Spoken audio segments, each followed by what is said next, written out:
I'm Mimi, and this is my sister Tito. Yes, we are sisters. We are the Hysterical Sisters. And we coined the term because we both love history so much. And we thought if we could come up with a word that said history and funny together, and that's the way we teach. Exactly. That's the way we've always taught with our own children before we came up with this idea of putting it all together and sharing it with other people. And that's exactly what we've done. We've taken experience from our own teaching, from teaching various other classes in different settings, and just offering workshops, and taken all of our talents together and put it into what we call the Great Homeschool History Tour.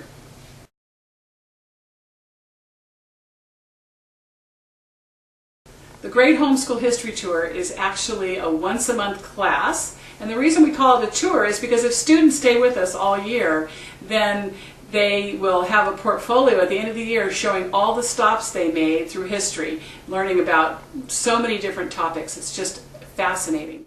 Our goal is to have the kids truly experience history, and the way we do that is through costuming.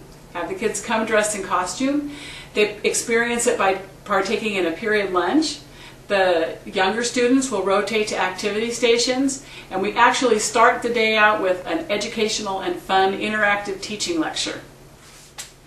Jennifer and I choose topics that are rather unusual and off mainstream because we see God's pattern throughout His story. So we've chosen a vast array of topics that will engage the children, teach them facts they probably wouldn't know otherwise, but always they are linked together. We get very excited when we're teaching a topic and we discover how it's linked to a previous topic, and the children really enjoy making those connections as well. We've developed a model for our Homeschool History Day that goes from 9 to 2, which seems to be about enough time to get everything in that we wanted to accomplish. We start our day with a short moms meeting, 10 or 15 minutes to let them know what we're doing. Then we go into a sanctuary and where the children are already seated, and we teach for an hour. At that time, the students will break up into groups of K through 3rd, 4 through 6, and we'll have our 7th through 12th graders go off into another area to engage into a challenging activity for their age group. So the K through 3rd are at one activity station for 30 minutes, while the 4 through 6 are at another activity station, and then they switch. That takes us right up to lunchtime, where we will partake in a period lunch. After lunch, the children will come back together and gather around tables where we have set out scrapbook supplies and have a scrapbook page ready for them to fill out and write down what they learned. And the younger students would have some help from mom. And after that time, we gather again in the sanctuary for what we call our wrap-up time.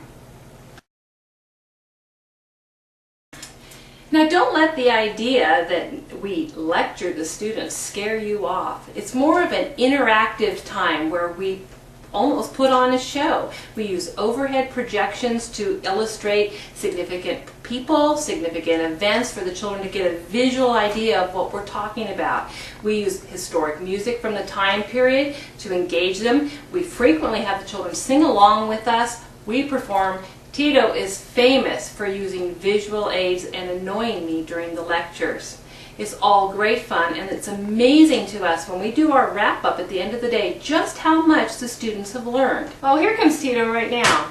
Did you say visual aids? I did, Tito. So during a study on Rome, Middle Ages, or anything like that, I can use my little guys and annoy you like you said. Rawr!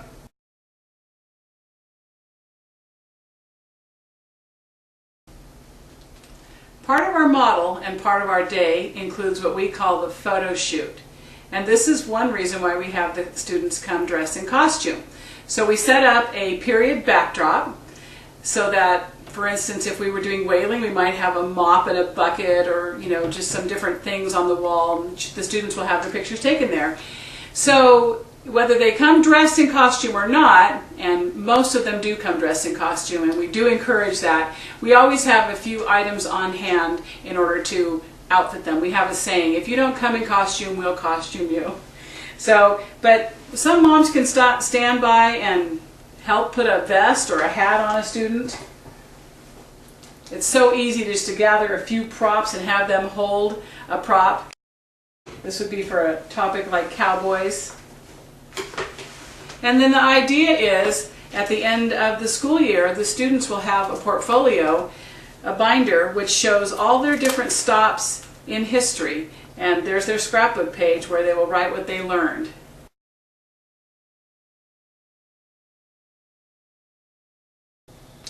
Now, we mentioned that we do theme-related activity stations for the younger children. The K to 3 or 1 group, 4 to 6 typically is the second group. They do things such as, when we studied the Middle Ages, they attended a medieval feast and learned about how all types of foods were prepared, the social status of people in the castle. When we studied California history, they learned map skills. When they did whaling, we learned about animal blubber, we learned a sea shanty, and they learned how to do rope pulling. For Westward Ho, they made Lewis and Clark journals, which involved art and drawing and descriptive language. And America on the Move, for example, we also did Daniel Boone and the Possibility Bags.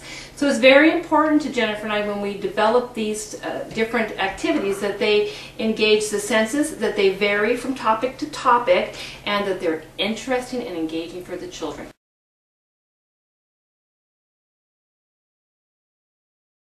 Initially, when we started the co-op, I did it for my children, and I'm still doing it for my children. But one of the really great benefits that we've seen by having our children take part, not only do we need their help, and that teaches them servanthood, they have had opportunities to become leaders, basically, and in so many ways. Sometimes they even engage in some of the teaching activities, so it's been a really good experience for our children.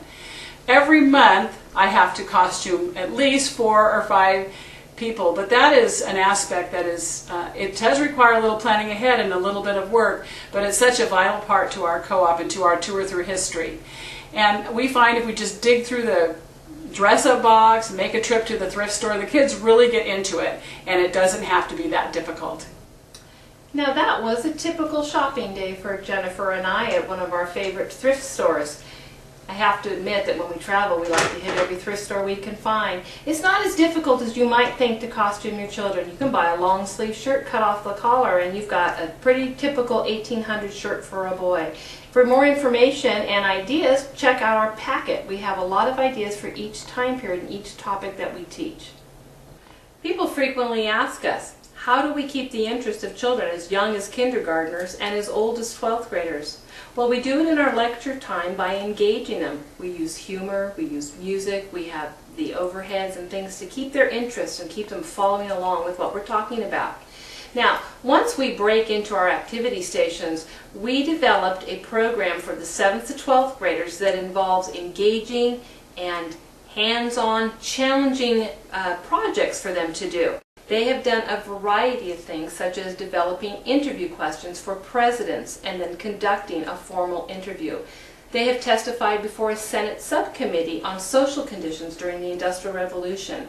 Another time they learned 4-part harmony and sang a traditional hymn. Every month we try to engage them in something that's new and different, and it works and it keeps their interest.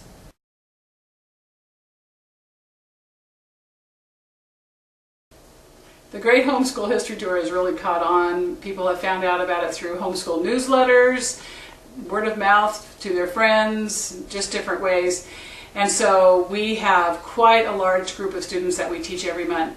So we decided to take the Homeschool History Tour on the road, and we schedule homeschool groups in different places, visiting Southern California and hitting different large homeschool groups every day for 2 or 3 days in a row.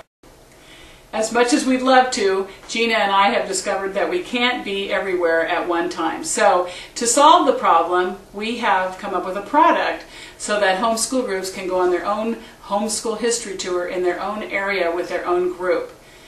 The product includes everything you need to understand our program, and then once you choose the topics you want, it includes everything you need to be able to carry out that topic for the history topic of that month.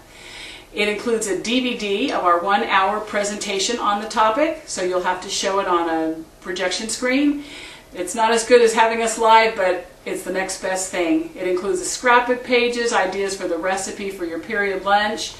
It includes the activity stations, songs, suggestions, everything you need. So have fun as you climb aboard the Great Homeschool History Tour.